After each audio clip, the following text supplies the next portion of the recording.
տարածված խնդիրներից է սնանկությունը, որը շատերին է հետաքրքրում։ Տաթև կասես, սնանկությունը աղետ է, թե նոր բանի սկիզբ։ Այսպես ասեմ, Նարէ ջան, հասարակության մեջ կարծիք է ձևավորված, որ սնանկ ճանաչվելուց հետո այլևս չեն կարող աշխատել, այլևս չեն կարող սեփականություն ձեռք բերել եւ նմանատիպ շատ մտքեր եւ կարծիքներ կան, սակայն ես ասեմ, որ սնանկությունը որոշ խումբ մարդկանց համար կարելի է ասել փրկության օղակ է։ Եվ կարող եմ բերել մի օրինակ, երբ անձը գտնվում է օրինակ, չգիտեմ, շատ վատ վիճակում, կյանքի ինչ-որ մի փուլում հանդիպել է խոչընդոտների, կորցրել է աշխատանքը, առողջության պատճառով եւ այդպիսի բաներ, պարտքեր է կուտակել եւ ինչ անենք այս սիտուացիայում, այս դեպքում անձը շարունակում է աշխատել, սակայն օրինակ եթե վարկ է վերցել օրինակ բանկից, այս դեպքում կետանց է թույլ տվել, չի վճարել պարտավորությունները ժամանակին, հետևաբար սկսել են արդեն հաշվեգրվել նրա վրա տոկոսներ, տոկոսագումարներ, այսպես եւ անձը գտնվում է արդեն ինչ-որ փակ օղակի մեջ եւ չի կարողանում դրանից դուրս գալ։ Սնանկությունը ինչով է լավ այս դեպքում, որպեսզի կարողանանք մարդուն օգնել այդ վիճակից դուրս գալու։ Հիմա բացատրեմ։ Մի կողմից անձը աշխատում է, ստանում է աշխատավարձ, X գումար եւ հարկադիր կատարումն ապահով ծառայությունը արգելադրել է նրա հաշիվները եւ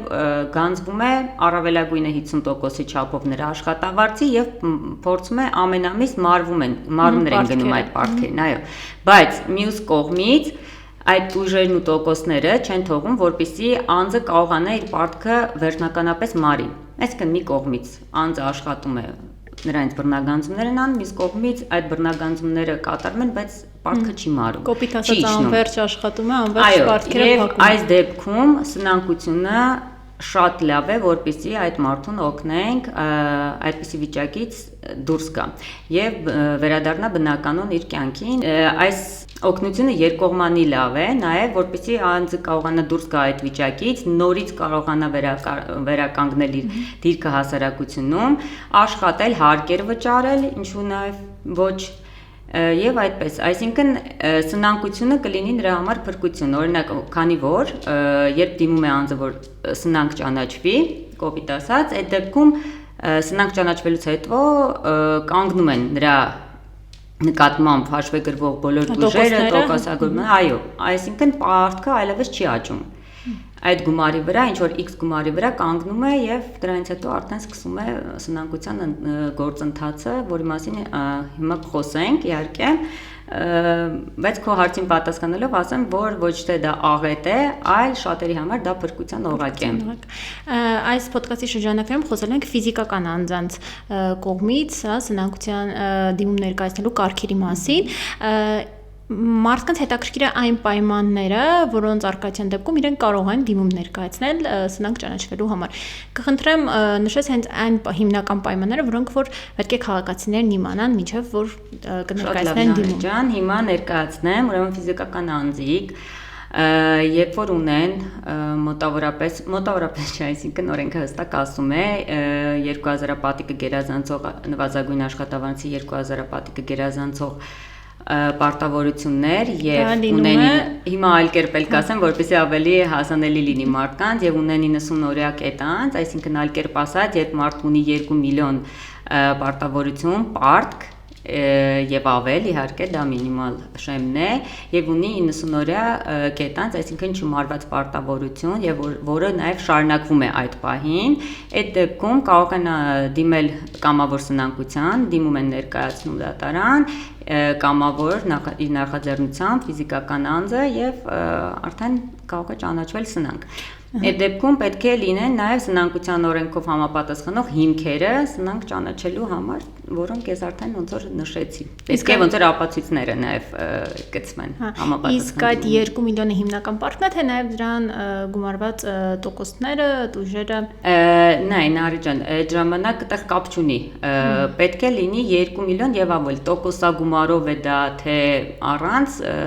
ընդհանրապես տարբերություն չկա։ Պետք է գումարը գերազանցի 2 միլիոն դրամը։ Նաև կարող է օրինակ մայր գումարը, այսպես բացատրեմ, օրինակ մայր գումարը, չգիտեմ, բանկերից վարկ է վերցրել անձնավորությունը, անձը 800,000 դրամ, մի քանի տարի չի վճարել, դրա վրա ավելացել են տոկոսներ, տույժեր, տուգանքներ եւ պարտքը հասել է 2 միլիոն դրամ։ Այդ դեպքում նույնպես կարող է անձը դիմել սնանկության։ Իսկ դիմում ներկայացնելու համար օրենքը պետական տուրքեր է սահմանում, արդյոք կամավոր սնանկության դեպքում կա պետական տուրք, թե ազատված են։ Կամավոր սնանկության դեպքում նախատեսված չէ պետական տուրք վճարելը։ Ի տարբերություն հարկադիր սնանկության դեպքում տարբեր է, հարկադիր սնանկության դեպքում ֆիզիկական անձի դեպքում վճարվում է 200,000 դրամ պետական տուրք։ Եթե անձը, ֆիզիկական անձը ամուսնացած է եւ ուզում է սնանկության դիմում ներկայացնի, ինչպես է կարգավորվում իր եւ իր ամուսնու կամ կնոջ համատեղ սեփականության իրավունքը, ոնց է այդ ամեն ինչը բաշխվում հենց այս փուլում։ Նկատի ունես դիմում ներկայացնելու փուլում։ Դիմում ներկայացնելու փուլում, երբ որ նրանք ունեն սեփականություն, չգիտեմ, բնակարան կամ մեքենա եւ սնանկության դեպքում պետք է ներկայացնեն, որ որևէ գույք չունեն, բայց այս բարակայում գույք ունեն, օրինակ գույք ունի հենց ամուսինը, գնել է համատեղ սեփականության ընթացքում ձեռք են բերել։ Այդ ինչպես է դա կարգավորվում։ Ինչպես է լուծվում այդ հարցը։ Նայեք, Նարեկ ջան, ուրեմն այսպես ասեմ, անձը երբ որ դիմում է կամավոր սնանկության, կապ չունի գույք ունի թե չունի։ Դա արգելք չէ, եթե դու ունես գույք, դա արգելք չէ, որ դու դիմում ես սնանկության, այդտեղ հաշվի առնվում այն հանգամանքը, թե արդյոք քո ակտիվները ավելի բարձր են, քան քո դեբիտորական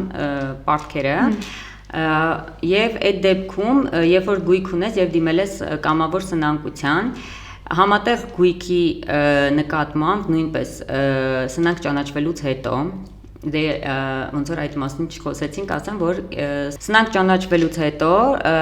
նշանակում է կառավարիչ, կամավոր սնանկության դեպքում մենք հնարավորություն չունենք կառավարիչին ընտրելու, այդ էլ նշեմ, իսկ հարկադիր սնանկության դեպքում մենք հնարավորություն ունենք նաև ընտրելու, թե ով ենք ուզում լինի մեր կառավարիչը սնանկության։ Այդ դեպքում կառավարիչը մորատորիում է կիրառում, ինչ է դա նշանակում, սառեցնում է բոլոր հաշիվները եւ բոլոր գործողությունները, այլևս ոչ մի գործողություն բացի սնանկության կառավարչից, տնօրինման կառավարման հետ կապված չի կարող, հա, համատեղ սեփականություն համարվող գույքի վրա նույնպես արգելանքներ է դրվում, բայց քանի որ գույքը ամբողջությամբ չի պատկանում այն անձին, ով սնանկ է ճանաչվել, այլ կեսը պատկանում է նրա ամուսնուն, կնոջը, հետևաբար այդ process-ում, այդ ընթացքում գույքը վաճառելու ընթացքում անպայման նախապատվության իրավունք ունի կինը, կարող է գնել մասնաբաժինը, այո, կարող են ուղիղ վաճառք ձևակերպել, ուղղակի վաճառքով կինը գնի ամուսնու բաժնե մասը։ Եվ եթե կինը չի համաձայնվում, հրաժարվում է, այդ դեպքում արդեն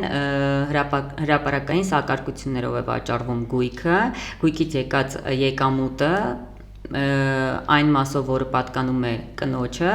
վերադարձվում է կնոջը, իսկ ամուսնու բաժնեմասից եղած, այո, գնում է պարտքերի մարմանը։ Եթե օրինակ ակտիվների ու պասիվների հետ կապված չի գերազանցում, այսինքն իր գույքը, այդ գումարը այնքան շատ չի, որ կարողանա պարտքերը փակի, այդ դեպքում ինչպես է այդ հարցը լուծվում։ Այսինքն նկատի ունես, որ ունի ակտիվներ, ունի գույք, սակայն պարտքերը ավելի շատ են։ Հա, պարտքերն ավելի շատ են լինում։ Երբ որ անձը ճանաչվում է սնանկ, մեկամսյա ժամկետ կա, որպեսզի պարտատերերը ներկայացնեն պահանջներ։ Պահանջները ներկայացվում է, պարտատերերի ցուցակ է, նախնական ցուցակ է կազմում, հետո նաև վերջնական ցուցակ, բոլոր ներկայացած պարտատերերի պահանջները գրանցվում են պարտապանների ցուցակում եւ ինչ է լինում։ Ըստ հերթականությամբ մարվում է նրանց պարտքը, օրինակ, եթե ունի անձը X բնակարան, օրինակ եթե ունենք 5 պարտատեր, բնակարանը վաճառվում է, ինչպես են բաշխվում նրանց միջև։ Գումարը բաշխվում է նրանց միջև համամասնորեն, ըստ իրենց պահանջի չափի։ Օրինակ, դա չափահոված պարտատերերի մասին եմ խոսում, այսինքն ապահովածը։ Իսկ ինչ տարբերությունը ո՞րն է չափահոված ու ապահոված պարտատերը։ Ապահոված պարտատերը դա օրինակ եթե պարտատերը ունի պայմանագիր, գրավի պայմանագիր, այսինքն գրավադրել է գույքը, օրինակ դա ապահովված պարտատեր է, բանկը կարող է լինել ապահովված պարտատեր, եթե օրինակ սնանկ ճանաչված անձը այդ բանկում գրավադրել է իր կամ երրորդ անձին պատկանող գույքը։ Հիմա ես խոսում եմ չապահովված պարտատերերի մասին, օրինակ ունենք 5 չապահովված պարտատեր, բնակարանը վաճառվել է եւ դա պետք է բաշխվի նրանց միջև։ Դա բաշխվում է նրանց միջև ըստ իրենց գրանցած պահանջների չափի։ Հերթականություն չի, այսպես ասեմ, եթե օրինակ ինչ որ մեկը 5 միլիոն դրամ է, ինչ որ մեկը 2 միլիոն, ինչ որ մեկը 1 միլիոն, գումարը գալուց հետո բաշխվում է ըստ տոկոսայնության, այսինքն 5 միլիոնին իհարկե ավելի շատ կգնա, քան մյուսին, բայց իրենք գտնվում են նույն հերթի տակ։ Չապահովված է։ Ապահովվածը ավելի առաջնային, Առաջնային է, ապահովվածը ավելի առաջնային է, ապահովվածի հետ կապված կարող եմ նաև ասել, որ հնարավորություն կա արտադատական կարգով գույքը իրացնելու այդ դեպքում, եթե դատարանը թույլատրում է, որպեսզի եւ կա այդ կարգը իրենց պայմանագրով նախատեսված է եղել, որի համար պետք է ծանոթություն, չէ՞։ Այո, ինչպես նաև դա, եթե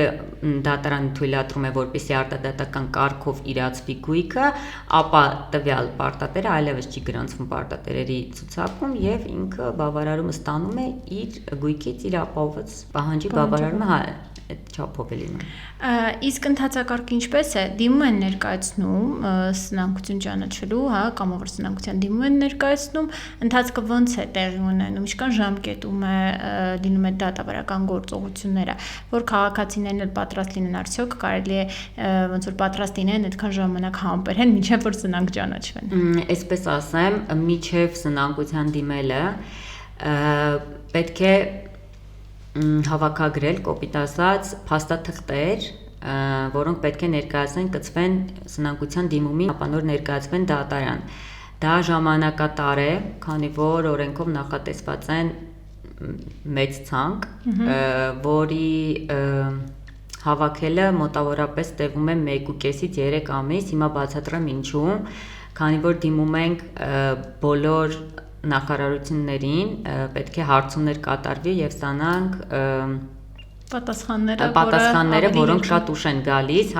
եւ դա մոտավորապես գալիս է տենց 1 ամսից 1.5 ամսվա ընթացքում։ Դրանից հետո կազմվում է դիմում են կազմում եւ ներկայացնում ենք ապա դատարան, բայց դատարան դիմելուց հետո 1 օրվա ընթացքում դատարանը ընդունում է վարույթ եւ դրանից հետո մոտավորապես մի 20 օրվա ընթացքում անձը ճանաչվում է սնանկ։ Եթե բավարարում են բոլոր պայմանները, հիմքերը, իսկ երբ որ ճանաչվում է սնանկ, այսպես ասած կինոն ավարտվում է, թե ինչ որ նոր փուլ, նոր ընթացք է։ Այստեղ ասեմ, որ սնանկ ճանաչվելով ամեն ինչ չի ավարտվում, այդտեղ նոր սկսվում է, կարելի ասել, սնանկ ճանաչվելուց հետո նշանակվում է կառավարիչ, սնանկության կառավարիչ, որը տնօրինում եւ կառավարում է ամբողջ գույքը, կատարում է գույքագրում, հետախուզում է, ինչու՞ չհայտարարում գույքի նկատմամբ, եթե չի կարողանում այլ կերպ գույքը գտնել, դիմում է դատարան, որպեսզի հետախուզում հայտարարվի գույքի նկատմամբ եւ իրականացնում է օրինակ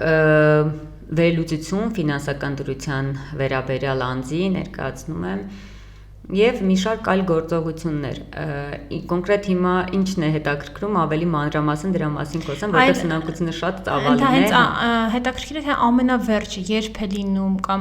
որ պահից արդեն անձը կարելի ասել ազատ է եւ իր այդ պարտքերի հանդեպ որևէ պարտավորություն չունի։ Այդ մինչև այդ վերջի փուլը, որ քաղաքացիների ման թե ինչքան, որքան է այդ ընթացքը, 3 ամիս է տվում, թե 6, թե կարելի ասել 1 տարի։ Հիմա ես նաեւ կասեմ պրակտիկայում ինչքան է տևում, դա մոտ մինչև 1 տարի է տևում։ Դե եթե հաշվի առնենք, որ անձը դիմում է օրինակ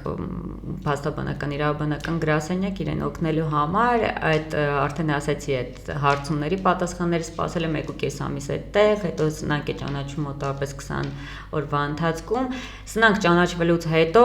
1 ամսյա ժամկետում պարտատերերը ունեն հնարավորություն, որպեսզի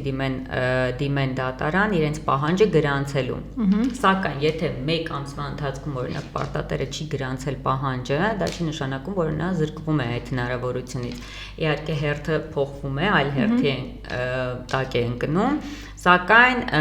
6 ամիսը դա պարտադիր ժամկետ է, 6 ամսից շուտ սնանկությունը ավարտելը հնարավոր չէ օբյեկտիվորեն։ Այո, քանի որ այդ ամիսների ընթացքում հնարավոր է նաև ներկայացվեն այլ պահանջներ, եւ այսինքն սնանկ ճանաչվելուց հետո եւս 6 ամիս պետք է, եթե գույք չկա, ես խոսում եմ, եթե կամավոր սնանկություն է եւ արկա չէ որևէ գույք, որևէ դրամական միջոցներ, եթե ոչինչ անձը չունի կոպիտ ասած չի,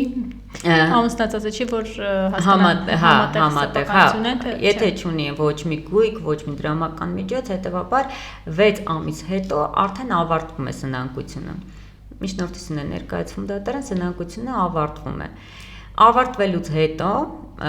այստեղ ամենակարևորն է, որ անձանց միշտ հետաքրքրում է, սնանկ որ ճանաչվեմ, ես հետո էլի կարող եմ գույք ձեռք բերել, կարող եմ աշխատել, այո, ամեն ինչ հնարավոր է։ Վարկերն էլ, այո, վարկերն էլ, հիմա ասեմ, ավարտվում է սնանկությունը, անձը դրանից հետո կարող է ձեռք բերել սեփական գույք, կարող է աշխատել, արգելք չէ նաև սնանկ ճանաչվելու ընթացքում հենց այդ process-ում, այո, հիմա դրա հետ կապված է աշխատավարձը, թե որքան է, այդ մասով էլ ես ասեմ, բարքերը ոնց որ աշխատավարձից է։ Հիմա ես ասեմ, ուրեմն եթե անձը ունի X պարտավորություններ եւ նրա աշխատավարձը օրինակ չի գերազանցում 150,000 դրամը, այդ դեպքում բռնագանձում չի տարածվում նրա աշխատավարձի վրա ընդհանրապես։ Աշխատավարձը կարողանում է օգտագործել անձը, որ առանց արգելքների։ Եթե աշխատավարձը գերազանցում է 150,000 դրամը,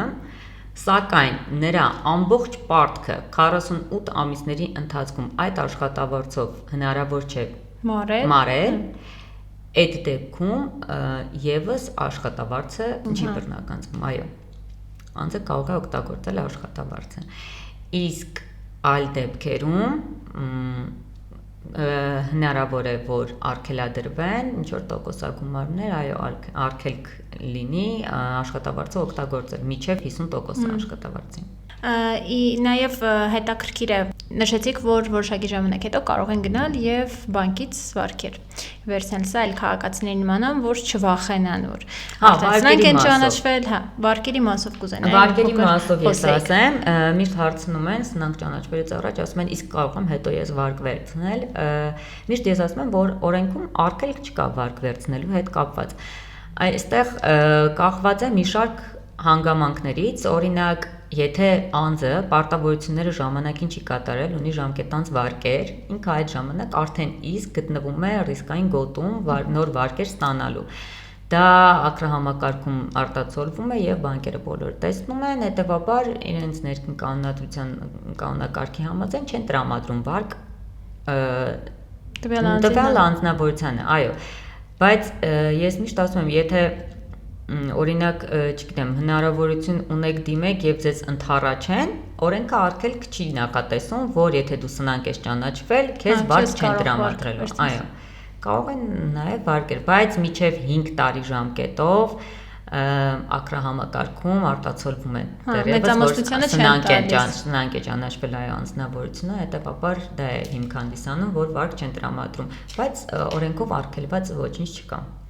Իսկ օրինակ եղել է ձեր պրակտիկայում նմանատիպ իրավիճակ, երբ որ անձը գույք է ունեցել եւ ուզեցել է, այսպես ասած, սնանկ ճանաչվել, բայց վաճառել է գույքը, որ հետագայում սնանկ ճանաչելու դիմում ներկայացնի եւ նաեւ ցույց տա, որ ընդհանրապես գույք չունի։ Այդ ընթացակարգի մասով, օրինակ, չգիտեմ, կառավարիչը տեսնում է, որ ինքը նախկին ունեցել է գույք, հետո վաճառել է, ոնց է այդ հարցերը լուծում։ Ավելի ճիշտ է ընդհանրապես չվաճառեն, թե օրինակ, չգիտեմ, վաճառեն, իրենց ստացած գումարով իրենց պարտավորությունները մարեն, հետո սնանկության դիմում ներկայացնեն, ինչպես վարվի քաղաքացին, որ ավելի ճիշտ լինի իր համար։ Այսպես ասեմ, եթե անձնավորությունը վաճառել է իր գույքը, օրինակ 1 տարի առաջ եւ 1 տարի հետո դիմում է սնանկության, այս դեպքում օրենքով նախատեսված կետ կա,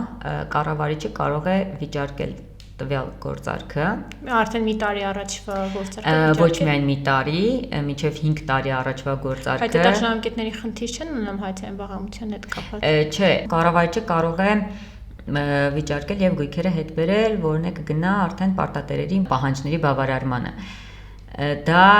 վերաբերում է 3-ից 5 տարի առաջվա գործարքներին, կախված նվիրատվություն է եղել թե առուվաճառք։ Այսինքն ստուգում է մինչև վերջին 3-5 տարին կարող է ստուգում է։ Անպայման, այսինքն եթե անձը մտածում է այս պահին նվիրատվություն անեմ եւ մտնեմ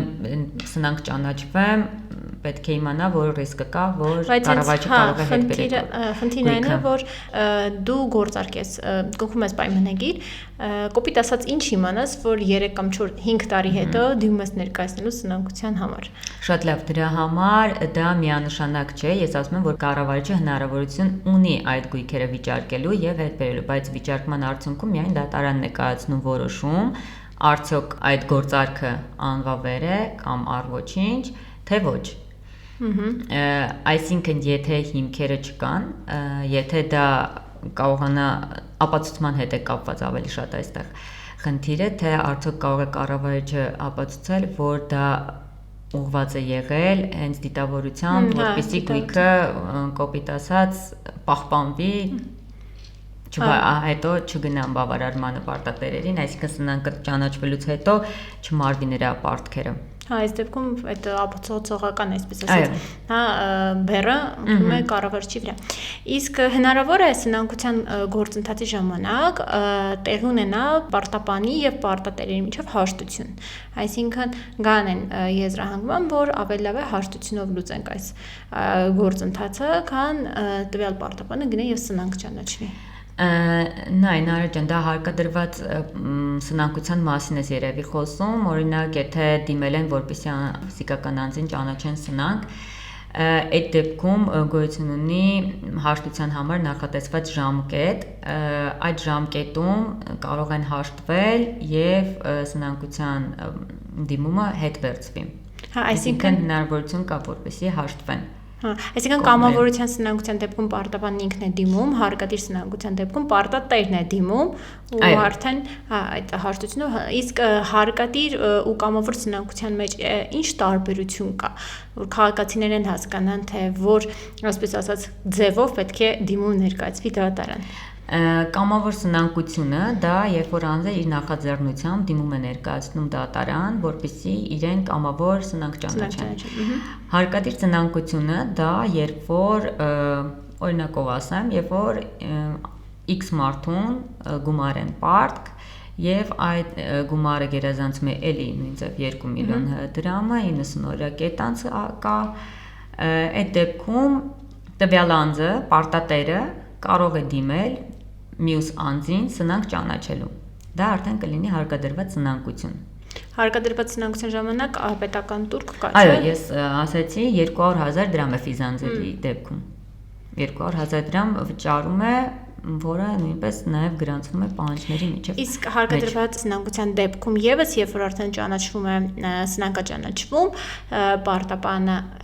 դրանից հետո պարտապանը կարող է գնալ բանկ, վարկ վերցնել, այսինքն նույն իրավունքներն է ձեռք բերում, ինչ որ կամավոր սնանկության դեպքում։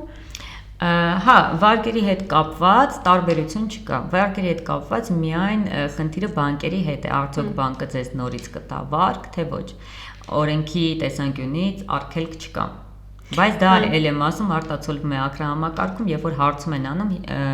բանկերում հարցումներ են անում, որ վարկ տրամադրեն, այդ դեպքում ոնց որ երևում է այնտեղ եւ բնականաբար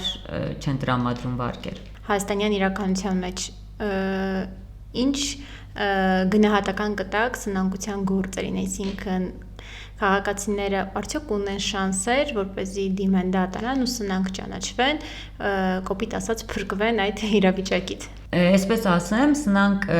եթե առկա են այդ բոլոր հիմքերը, որ ես արդեն իսկ թվարկեցի, այսինքն օրենքով սահմանված, օրենքով նախատեսված հիմքերը, դրա առկայության դեպքում ճիշտ դիմում ներկայացնելու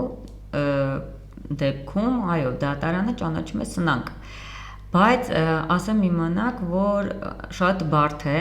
այդ բոլոր փաստաթղթերը, այո, ապահովելը, քանի որ օրինակ այսպես ասեմ, կան դեպքեր, երբ անձը բաժանված է, բնականաբար լինում են դեպքեր, որ բաժանվելուց հետո այլևս նախկին ամուսինները չեն շփվում, սակայն սնանկության դիմում ներկայացնելու ժամանակ դատարանը պարտադրում է, որպեսզի դու ներկայացնես նաև քո ամուսնու հագույքը։ Այո, բայց այս դեպքում շատ լուրջ խնդիր է, քանի որ բաժանված եք, իսկ բանկերը մենք գիտենք, որ մենք բոլոր հարցումները կարող ենք կատարել, ներկայացնենք, բայց օրինակ բանկերի հետ կապված խնդիրը, բանկերից պետք է վերցվի բոլոր տեղեկանքները, այո, այդ որ ամուսինը չունի ոչ մի հաշիվներ, որ համատեղ սեփականության մասին էլի խոսքը, պետք է ներկայացնենք, որ ցույց տանք, որ չկա դա բացառապես կարող է անել տվյալ անձը, իսկ երբ որ նախկին ամուսինները չեն շփվում, հետևաբար մենք հնարավորություն չունենք ներկայացնելու այդ թղթերը եւ դա շատ լուրջ խնդիր է։ Ստացվում է զրկվում է այդ հնարավորությունը։ Այո, բայց դա իհարկե չի նշանակում, որ հնարավորություն չկա։ Իհարկե լավ հիմնավորվածություն է պետք, որպեսզի նշենք, թե ինչու չեն կարողանում ներկայացնել։ Անհնարին է։ Չէ, անհնարին չէ, ինչպես նաև մենք ունենք հնարավորություն նաև բողոքարկելու բարձրացիաներ։ Շատ շնորհակալություն այս բովանդակալից քննարկման համար։ Կարծում եմ քաղաքացիներին, այսպես ասած, օգտակար տեղեկատվություններ։ Ես եմ շնորհակալ հրավերի համար, հույսով եմ օգնեցի, օգտակար եղա։